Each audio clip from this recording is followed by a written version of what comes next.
Welcome to Little Stories Around Us, a calm corner to breathe, listen, and grow with simple English and gentle lessons. Sometimes we care for the whole world and forget to care for the one heart that is beating inside us. When we pour from an empty cup, even kindness turns thin. When we learn to rest, our love becomes strong again. Arian lived in a small village wrapped in green fields and tall trees. He was not rich or famous, yet people said his heart was the biggest in the valley. From morning to night, his hands never stopped moving. He helped to fix roofs, carried water, and mended fences. His small house always smelled of wood smoke and bread because he baked for anyone who was hungry. Children loved to wait outside his door, knowing he would smile and share whatever he had. Long before exhaustion came, Arian believed that love meant giving everything. He remembered his mother's words, "Kindness never ends, my son." So he tried to make his heart endless. When he saw an old man sitting alone, he stopped to listen. When he saw a stranger, he offered shelter. He gave away his time, his money, and even his sleep. Yet the more he gave, the less he noticed himself. His shoes wore thin, his meals grew smaller, and he forgot what silence felt like. One week, troubles came like sudden rain. Before breakfast, he carried water to the widow Amina and fixed her shaky steps.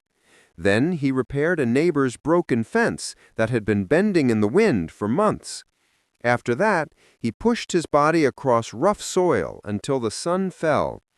On the path home, his legs shook and his chest felt heavy, but another call arrived. An ox had slipped into a pit. Arian tied a rope to a branch and pulled until the animal was safe. The people cheered. He walked home in the dark on soft, uncertain feet. Fever found him before dawn. For 2 days he lay quietly waiting for a knock on the door that never came.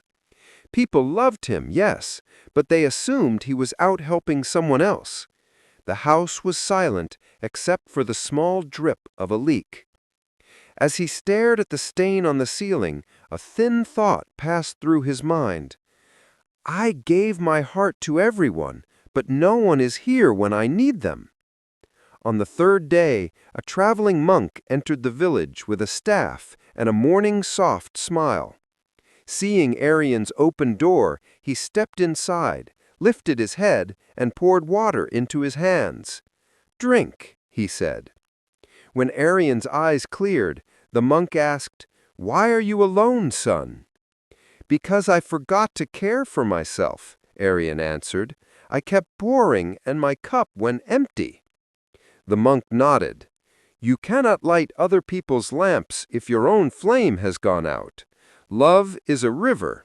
It must flow through you, not only out of you." Arian frowned slightly. "But isn't love about giving without measure?" The monk smiled. "Giving is beautiful. But rivers that flow without banks will flood the land. Even kindness needs form. When you rest, you are not stopping love. You are keeping its shape." He looked toward the window where light moved across the floor. "Think of the flame in your lamp. When you protect it from the wind, it shines longer. That protection is not selfishness. It is wisdom." That night he made thin herb soup and spoke quietly about balance, how a bow kept always tight will finally break, how rest is not the enemy of love, but the place where love grows new roots.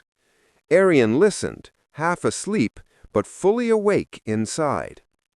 At sunrise, he stood up slowly. His body was weak, but his mind felt clear like a window after rain. He opened the door to let light into the corners.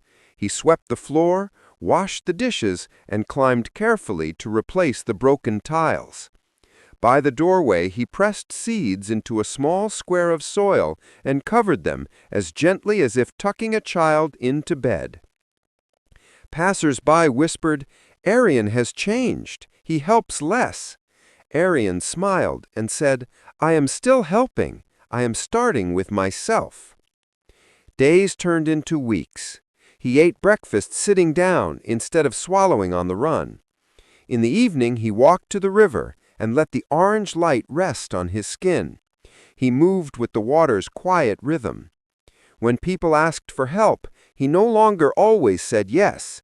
Sometimes he said, "I can help on Saturday, not today." Sometimes he said, "Let me finish my work first." At first, some were surprised. Then they began to understand.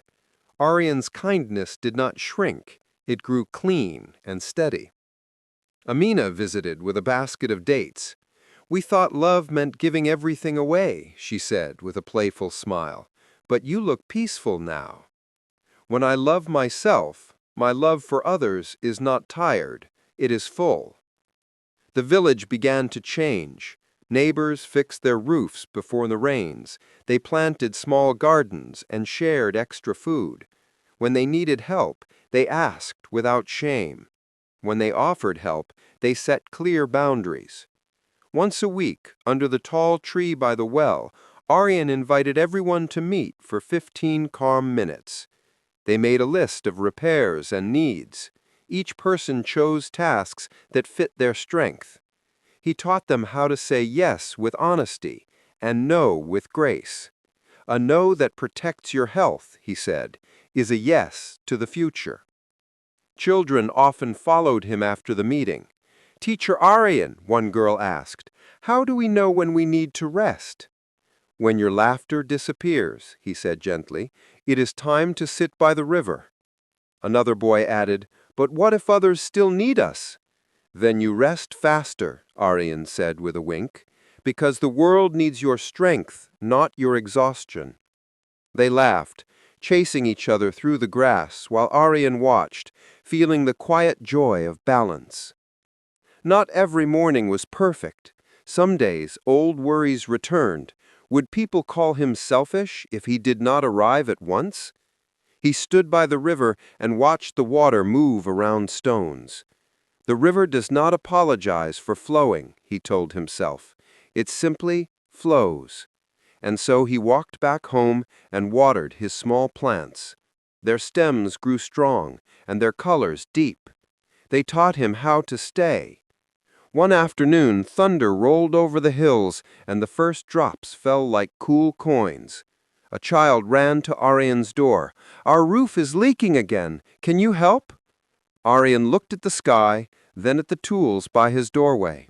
"Yes," he said, "after I secure my windows and put a pot under my leak. Give me an hour." He closed his shutters, set a bucket beneath his own drip, checked the latch, and then went to the child's house. He worked with steady hands and a quiet mind. When the storm passed, the mother thanked him with hot tea. "You came," she said. "I did, and I will keep coming, but in a way that lets me return again and again." The seasons turned. On the morning the first flowers opened beside his door, the monk returned and found Arian reading by the river. "Your face is different," the monk said, "and my heart. I learned that I cannot serve from a broken place. Rest is not laziness, it is repair. Boundaries are not walls, they are the banks that keep the river strong." The monk smiled. "Carry this lesson carefully. People forget. By remembering, you keep teaching." Before he left, the monk placed a small oil lamp in Arian's hand. "When you light this, remember balance. Flame and air need each other. Too much air and the light dies. Too little and it suffocates." Arian nodded. That night he lit the lamp and watched the flame breathe softly, steady, and alive. Later that week, he gathered the children by the riverbank. They sat in a circle as the sun dipped low. Arian taught them a simple breath, in for peace, out for care. "One day you will grow and carry this village in your hands, but never forget, you are part of the world you care for." The children listened quietly, their reflections trembling in the gentle water. When the last light faded, Arian walked home. He passed by every house, hearing laughter and the crackle of cooking fires. He felt no need to stop at each door anymore. His heart was still open, but it was not scattered. It was centered. That night, he cooked a small pot of soup, cut bread, and ate at the table instead of standing by the door. He washed the bowl and set it upside down to dry. Then he wrote a note and placed it by the window. Keep your flame. Share your light. Some nights the village still needed him until late, but he no longer collapsed. He knew how to pause, how to sleep, and how to begin again. Before sleep, he whispered to himself, "Every time I rest, I am not stopping the journey. I am preparing to walk further." The lamp flickered softly beside him, the flame reflecting in his calm eyes. Outside, the river hummed under the stars, and the seeds by his door pushed quietly upward, growing toward the morning. If this story touched your heart, place a hand on your chest and feel its gentle beat. Promise yourself a quiet act of care tonight, a warm meal, a clean corner, 10 minutes by a window. When your cup is filled, the world drinks more sweetly from your hands.